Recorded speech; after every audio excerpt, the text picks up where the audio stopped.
Good morning, you guys. I'm so glad you're here. Come on in and let's do some fun. Let's have fun with chalk and some fabric, and we've got a fun project today. Hi, I'm Lori Winslow with Rain or Shine Chalk Design, and I'm glad you're here this morning. If you're jumping on, please say hi so I know that you're here. I like to know who I'm visiting with in the morning. So this morning we are going to use this transfer. It comes with some other hello messages. I thought it was really cute. So you have hello in a script. You have hello in kind of a bold type. And then you have a really big bold type. Good morning, Hannah. So those are the four options that I had for this. I really wanted to use this transfer. So I have a pillowcase, and for a pillow that goes on my couch, and it's got this cute ruffle. So I think it'll be fun to add this transfer to it. So let's go ahead and chalk hello. I'm going to use ink this morning because I'm using a fabric project. So I'm going to peel it off.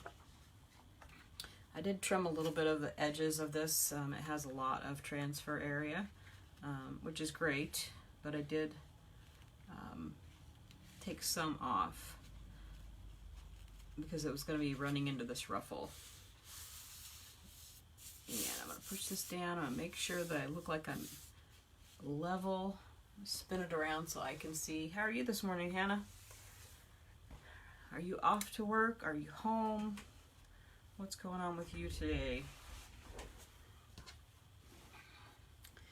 All right, let's see. I'm gonna see if it looks level. Do a little lining up here.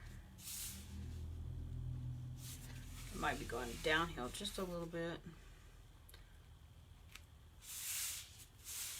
Okay, I think that'll work. All right, so we're gonna ink on this, and then I'm gonna show you how to make this pillowcase. I actually made this out of dropcloth. It's very simple. I wouldn't have done it if it wasn't simple. My kids can tell you tunics are all I can make, and I guess this is basically a tunic. So I'm able to make it. My kids will get a kick out of that. My daughters especially. All right, so I'm just going to make sure that my silk transfer has the opening areas really down. And I'm going to use papaya.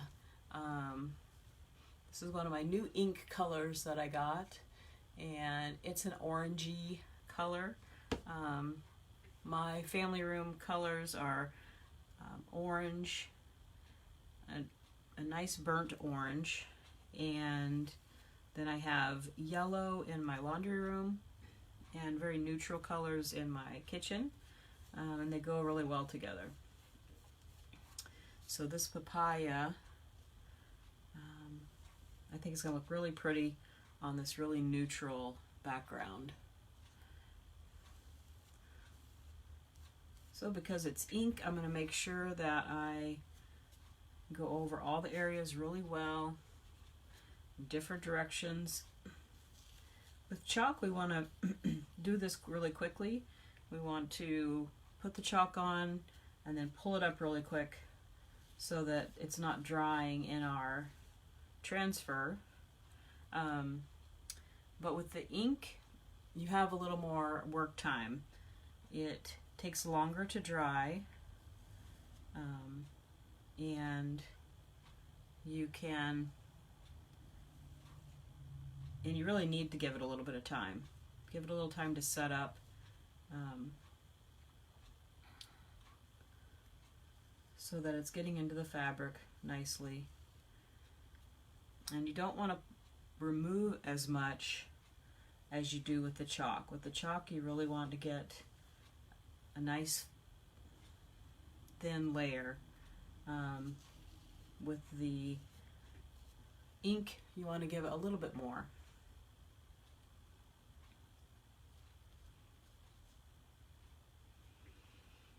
All right.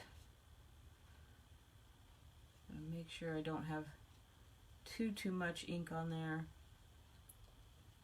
If you have too much ink, it'll look fuzzy.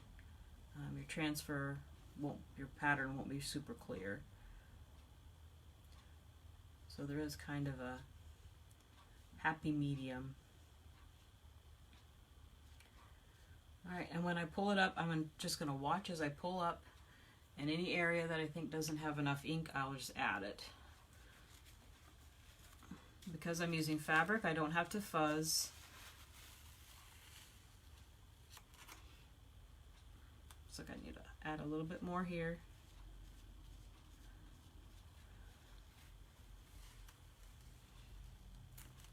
I want a nice crisp print, so I'm just going to take my time, look at my transfer areas, see if it's not got enough ink.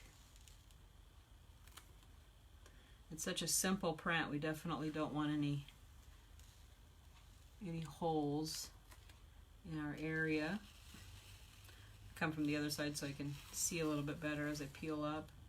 I was afraid it was going to pull off too much for me to see.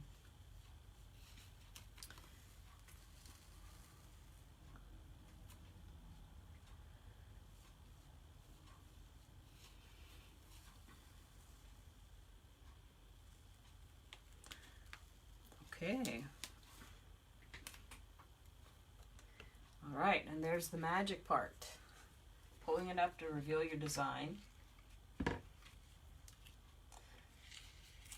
So our chalking part this morning is going to be really quick. That's all we're going to chalk. But I want to show you how simple it is to make this pillow. I was hanging around Pinterest and looking at different ideas. I learned about drop cloth, using drop cloth as a fabric probably about a month ago, and I've been playing around with it, but I really hadn't thought about using it for something as finished as a pillowcase. I had seen a couple of pillows where they used hot glue, and they kind of left the top open, the seams. They just kind of glued the middle, which is a really cute idea. But I really wanted something more finished looking if I was going to do that. So I'm going to put this project over here, and I'm going to show you with another piece how you put this together. It's way simpler probably than you think. It's using an envelope style pillow case. So an envelope style pillowcase doesn't have a zipper, but you can still change, you can take the pillow out, and that's the cool part. Alright, so you're probably like me thinking, well, how much fabric do you use? How much drop cloth do you need? So there's a simple formula. So my pillow is an 18-inch square pillow. So this is what you're going to start with. You're going to start basically a huge rectangle. And the way you decide how much fabric to use is your height is going to be your pillow measurement plus 2 inches. So basically you're giving yourself an inch at the top and an inch at the bottom for your seam. So you'll have a nice snug fit pillow or pillowcase for your pillow. Then for your length of your material, good morning, Krista.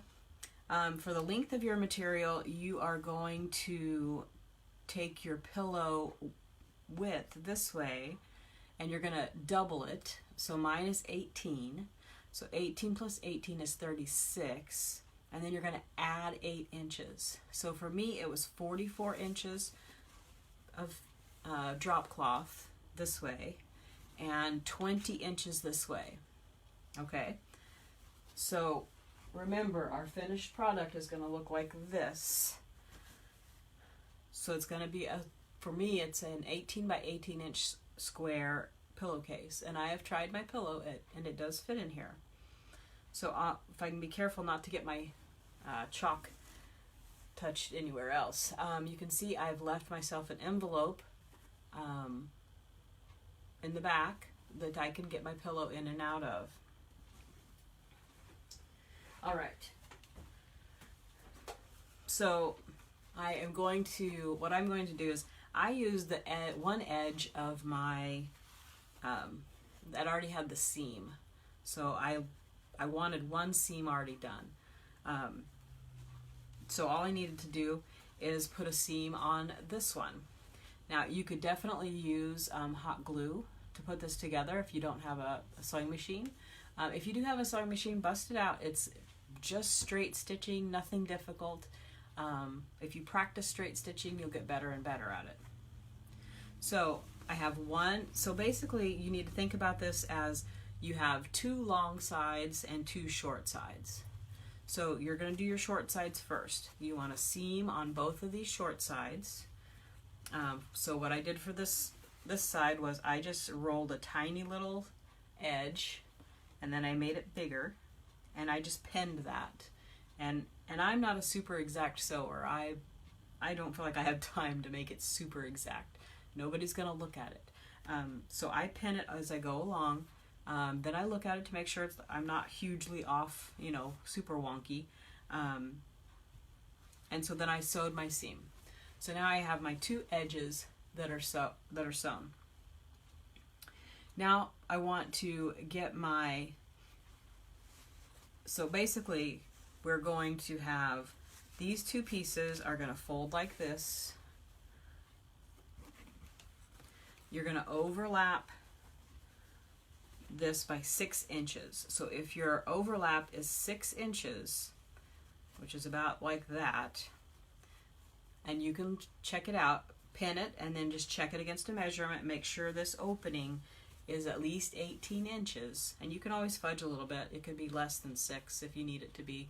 If you need it to be 5.5, that's fine. But that's basically how you're going to determine the opening. Okay? So after we get our decorations on, then you're basically just going to pin this together, wrong side or right sides together, and then you're just going to sew one seam right along here, and it's going to be about a 1-inch seam. I did about 7/8. Okay, here, and then you're going to do this one as well. And then you're going to turn it back inside out, and you're going to have a finished pillowcase. So, but for the decoration, for the ruffles, I thought that was going to be crazy hard, but it's actually crazy simple. So I took my drop cloth and I cut 2-inch pieces, so 2-inch strips, and you don't actually have to cut it. If you cut a little tear in drop cloth, just cut a little snip, then you can rip it, and it rips straight and true. If it's not ripping straight and true, then you're going the wrong direction. So fabric has a little give, and you want to tear. So I'm pulling right now, and there's no give here. So that's the way you tear. You tear against the strength of the fabric. If you tear the other way, this way, when I pull it, I feel a little bit of give in the fabric. If I tear, it's not going to tear straight. So that's how you figure out which way to tear. You can also just try on a little piece, especially when you have a huge drop cloth. For $15, you get a huge amount of fabric. So I'm a huge fan of this drop cloth fabric stuff. So what I did to make my ruffle is I took my fabric and I tore it into 2-inch strips. Now this is a 50-inch strip. This is half of the length of my drop cloth, and it might be a little bit less, but it took about 50 inches to make a 20-inch ruffle. So you're going to gather it, and you're going to need a lot, but that's okay because in a drop cloth you have a lot. Then I took my sewing machine. If you don't have a sewing machine, there's a way to do it, so don't worry. But I have a sewing machine, so I just made my stitch really long. And so I'm using white thread, and you can't even see it, so that's kind of nice. It blends in really well. So when you sew, you're going to have a top string and a bottom string. And to do gathering, one easy way to do that is you just take take the top string, it's the one that pulls up easy, and I'm going to grab that top string and I'm just going to pull a little bit. And as I pull a little bit of that top string, you're going to notice that it starts gathering and puckering. And that is how you're going to gather this cute ruffle on your pillow. So you just keep pulling and maneuvering that down. Now, I've heard some people say that it's a good idea to stitch 2 of these lines in your gathering fabric, so that if your thread breaks, you have a backup. You don't have to undo the whole thing and do it again. I had pretty good success. I have really strong thread that I put in my sewing machine. So if you've got weaker thread, you might want to do a double stitch. But you know, a long stitch down the middle of your fabric is not difficult. If you don't have a sewing machine, you can do the exact same thing with a needle and thread. And remember, I put my stitch on a really loose stitch.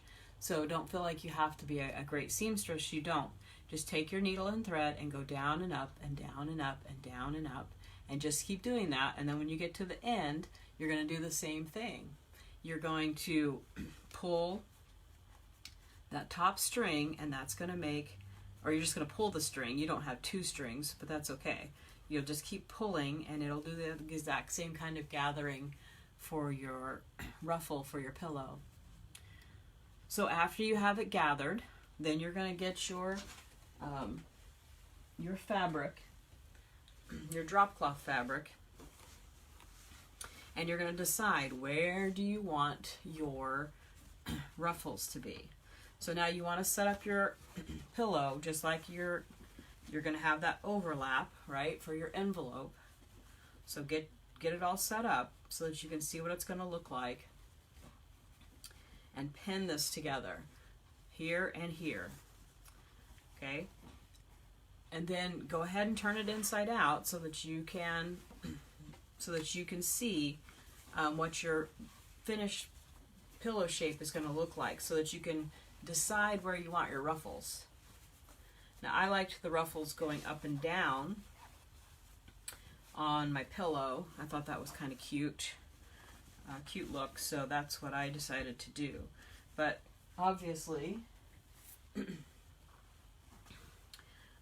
you could do your ruffles any way you like. So if I'd wanted to, I could have turned my pillow this way, and I could have had the ruffles at the top, which is a cute look. I could have the ruffles at the bottom, and I could have a different, something different up here. I could put like family across, or I could use one of those big hello transfers if I really wanted a big statement. Could do something like that at the top. So I think this is a pretty versatile project, in that you can really decide where you want the ruffles to go. You can decide how many ruffles you want. So after you get your ruffles decided where you want them to go,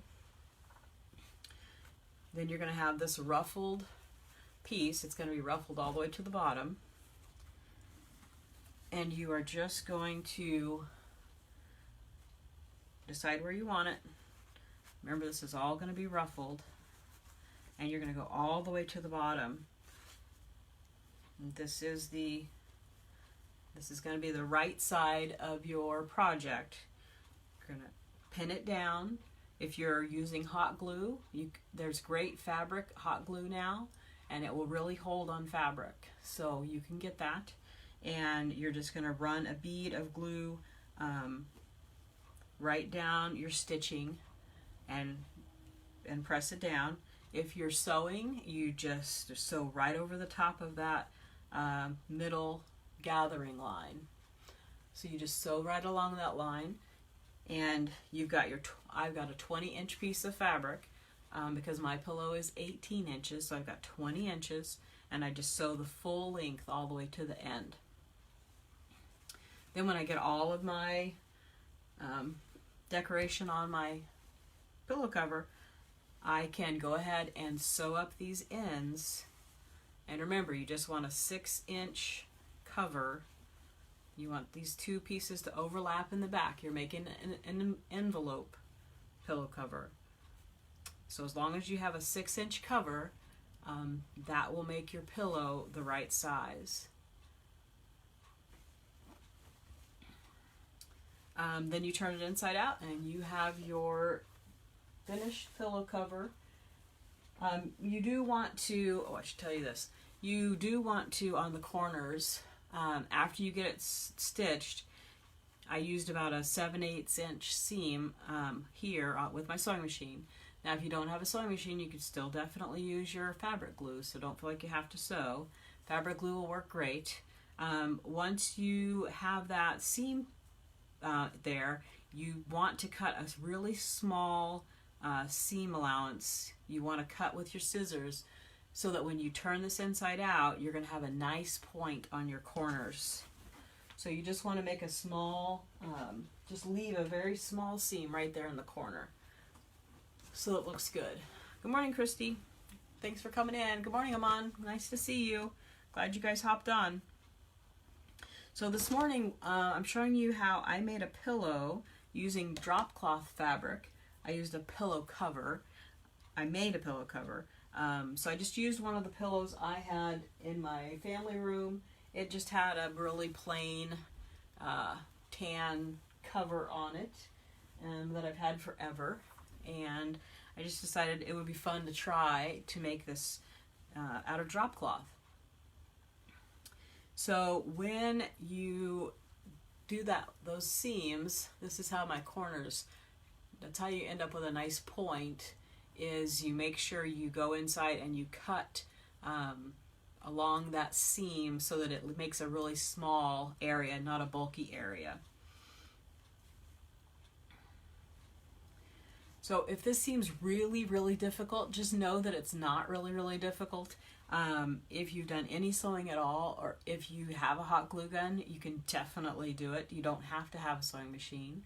I found this idea on Pinterest, and it was like 30 ideas to use with a drop cloth.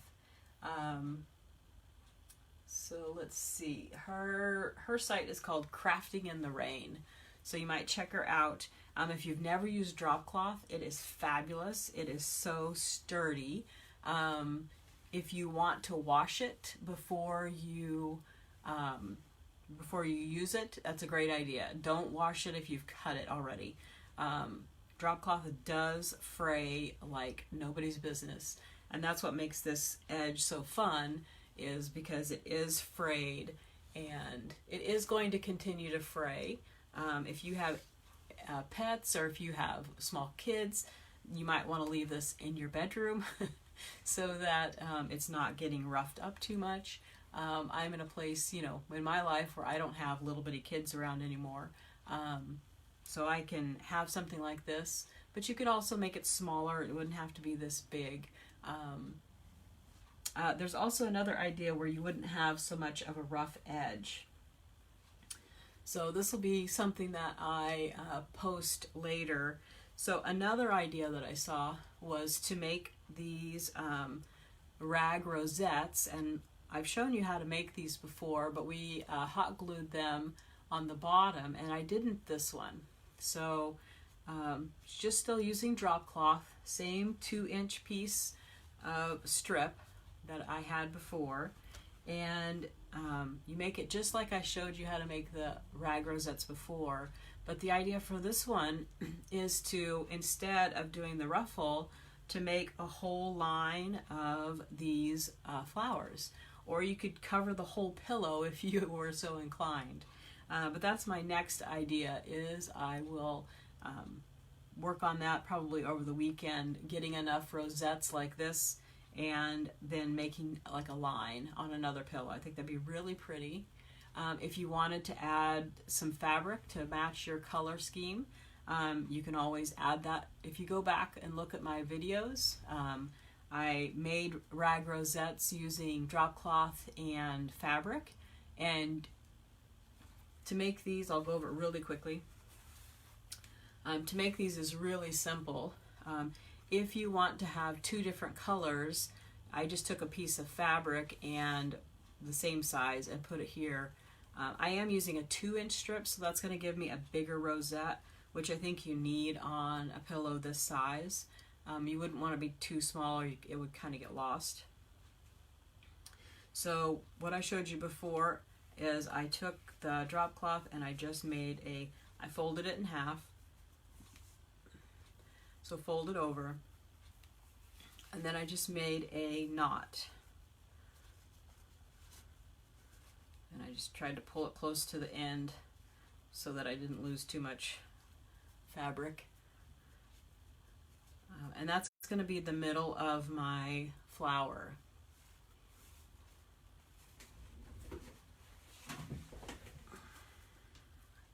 So here is my flower, and then I'm going to just twist and turn, and you can see how sometimes you're going to have that raw edge showing, and that's kind of what gives it that pretty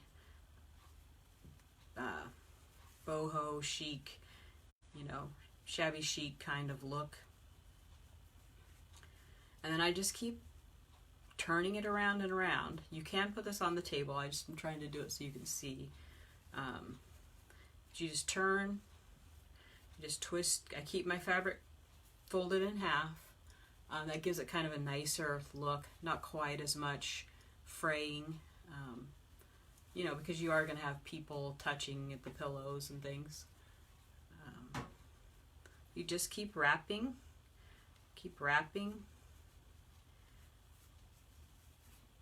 And so these are a little bit different. The other ones we hot glued to a piece of fabric, and you could still do that for this. But I like the idea for this to keep it a little softer. If you use the hot glue, your rose is going to be, kind of hard to the touch. The idea on this one is to create your rag rosette and then get a needle and thread and just push it through from here to the other side, and then pull it tight, and then come at it from about 5 different directions, and that will hold your pieces together. Okay, so I think that'll be really pretty on the drop cloth.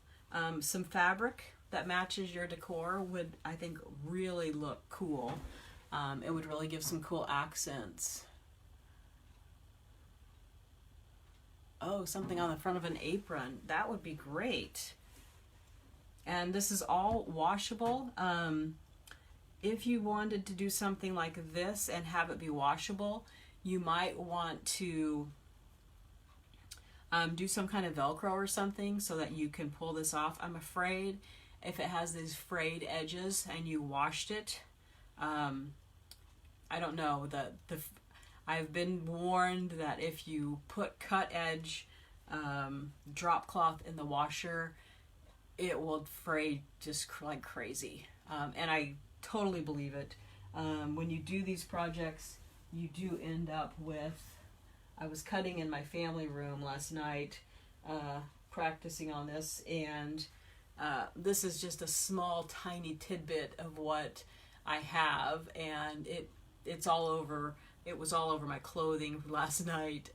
It's messy, but it's very easy to clean up. So if you were wanting to do this on an apron, you just really have to, well, you could sew the edges. You could give it less of a frayed look, and I think it would still look great. So if you just put a hem on the edges, if you put a hem on the edges of your ruffles, if you just sewed it down, then you wouldn't have the fraying problem. but you would definitely want to wash your drop cloth before, if you're going to wash it. So make sure you wash it on hot. You might want to wash it a couple of times. But the amazing thing is this drop cloth, once you've washed it, gets really soft. The drop cloth has some kind of sizing on it that makes it stiff. But once you put it in the washer, it has a really soft hand to it, which is surprising. Good morning, Kathy. Glad you joined us. So I used ink this morning and put a nice transfer with the cute word hello on my project. I used papaya for my color because that fits my color scheme. I put the ruffles on. Oops, looks like I got some papaya right there. I put the ruffles on just a piece of drop cloth. This whole thing is a piece of drop cloth, and that was our fabric this morning. Very inexpensive way to get a huge sheet of fabric. For about $15, you can get like a 10 by 12 or even bigger. I'm not even sure what size my drop cloth is, but it's huge when you think about fabric and how much fabric costs. And I love the neutral look of the drop cloth. So if you missed any of this, please go back and watch it. A very simple project. If you don't sew, remember you can still do this with a hot glue gun. They have fabric glue now that really works fabulously. Check out the Gorilla Glue and all the fabric glues that they have that work. I'm so glad you guys stopped by this morning. If you have any questions, please drop them in the comments. I will put a link for these transfers that say hello. Again, this one has 4 different transfers. It has 4 different fonts, and they're all different size fonts. But these all say hello. There's a nice script one. So just a very fun transfer to add to different projects. I could see this being endless. I mean, you could make a million pillow covers. That would be really fun, using all the different transfers, all the different things. I do have a spot down here that's kind of flat, so I was thinking it would be kind of cute to put a button down here to kind of fill that spot. The ideas are just endless, and like I said, I found this idea on Crafting in the Rain on Pinterest. Her site's called Crafting in the Rain, and her article is called 30 Things to Make with Drop Cloths. So she had a lot of cool ideas. So not my idea, just an idea I found and implemented. So this is an envelope pillowcase that makes it nice and easy. I can pull it out. I won't throw this in the washer because my edges are raveled, but it'll be a seasonal kind of thing that I pull out and throw on probably in the summer. I like the look of it. Anyway, guys, if you have not liked or followed my page, it would be great if you could help me out by doing that. If you know somebody who would really like this project, please, and you wouldn't even have to have a transfer on it. You could use it for anything. But if you know somebody that would like this project, would you share it with them? So you just hit the share button and then you type their name in, and it goes directly to them so they can take a look at it. That helps my page, helps more people see the different ideas that we're working on here. If you're interested in the products, I will put the link in for this transfer. I think in a month we're going to have a whole new catalog, so I'm looking forward to that, a whole new set of transfers and ideas to make with them. If you're interested in getting transfers, we have a club called Chalk Couture, and for $20 a month you get a transfer and 3 inks and a tool so that you can try out Chalk Couture. If you are interested in just trying it out for the first time, I have a special in my VIP group. If you put in hashtag VIP, I can link you up to get you in the VIP group For $8, I can send you a mini transfer and a container of ink and a squeegee so that you can try it and see how easy it is to make these amazing prints. And remember, it's not a one and done. This transfer I can use, each one of these transfers I can use 8 to 12 times, and I've heard people say that they've used them hundreds of times if they're careful with them and they take care of their transfers. So anyway, thanks for listening to me ramble. I hope you enjoyed today's project. Thanks for joining me, and make it a great day, guys. Bye.